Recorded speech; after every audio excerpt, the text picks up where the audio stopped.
there exists an identifiable enemy that our enemies call the global Islamic movement led by the International Muslim Brotherhood, who has organized structures in over 100 countries in the world, to include the countries in North America, which that includes us.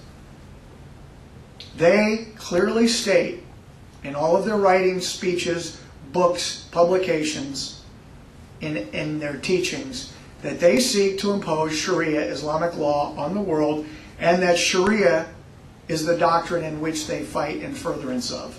It is their war-fighting doctrine, according to them, not according to me or anybody else.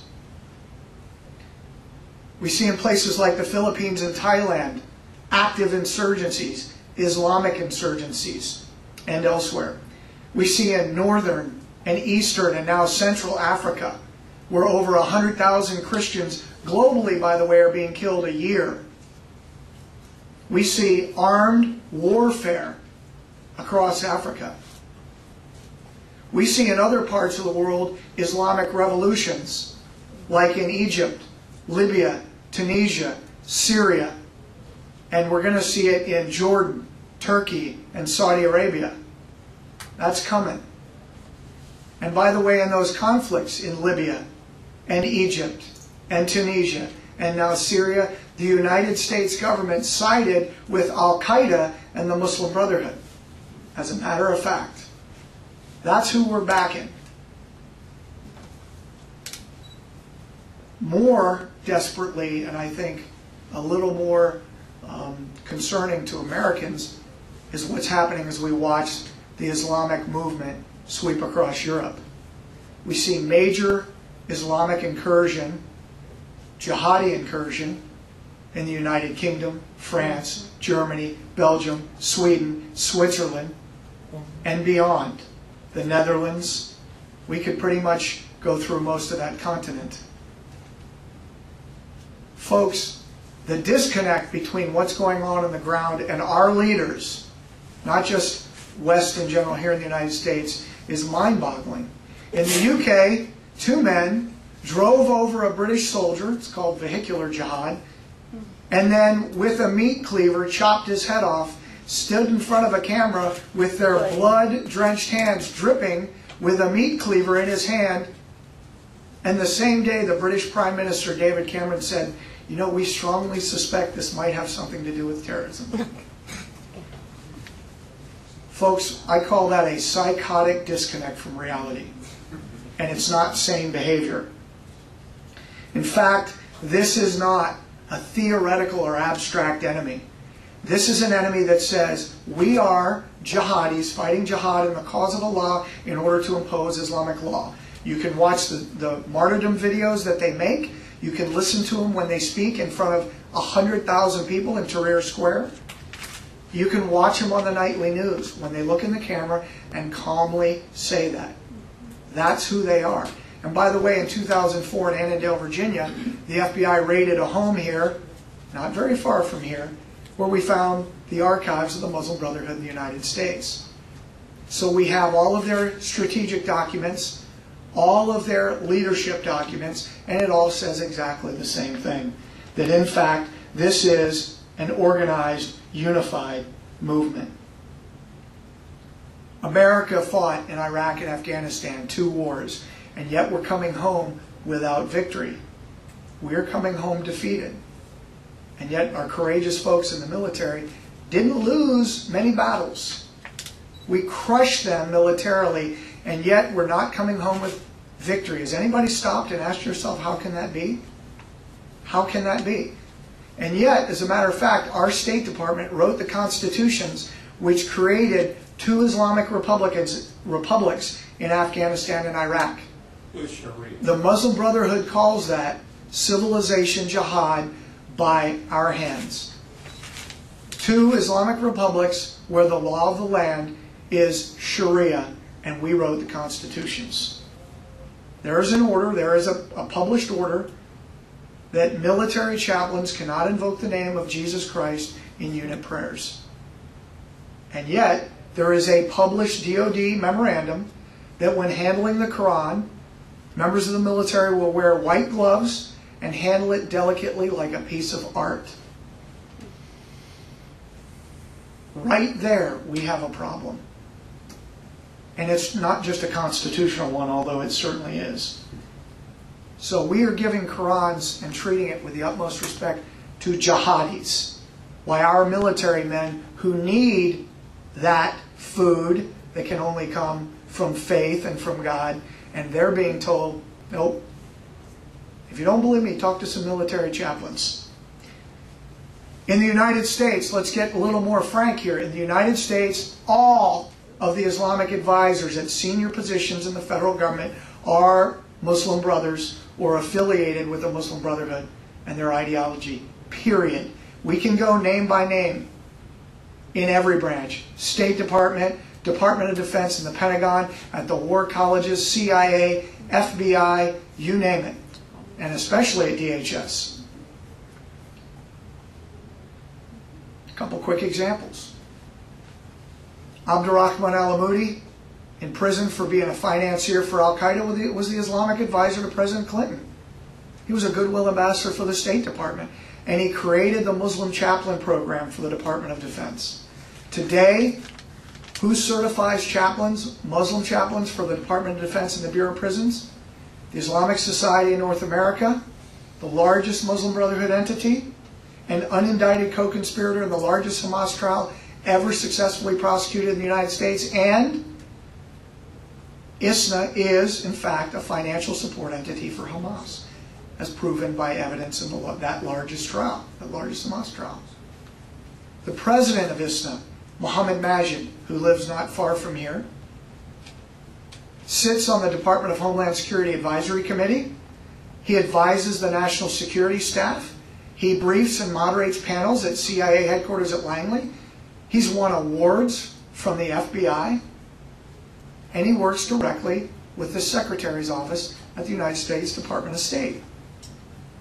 That is a level of penetration that can only be described as dangerous and insane.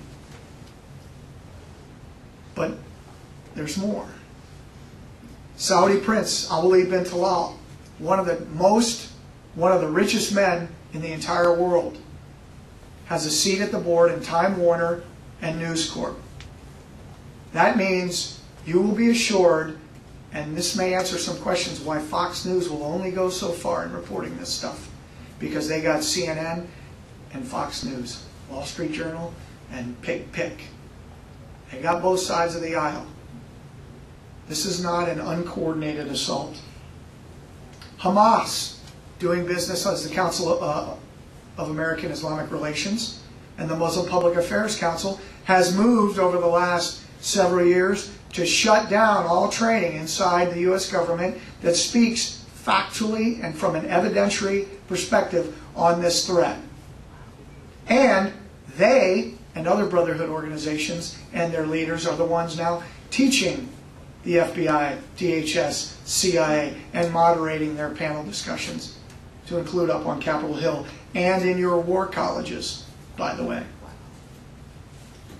Because of this, jihadi activity in the United States, like the recent shooting at the University of Santa Monica, right?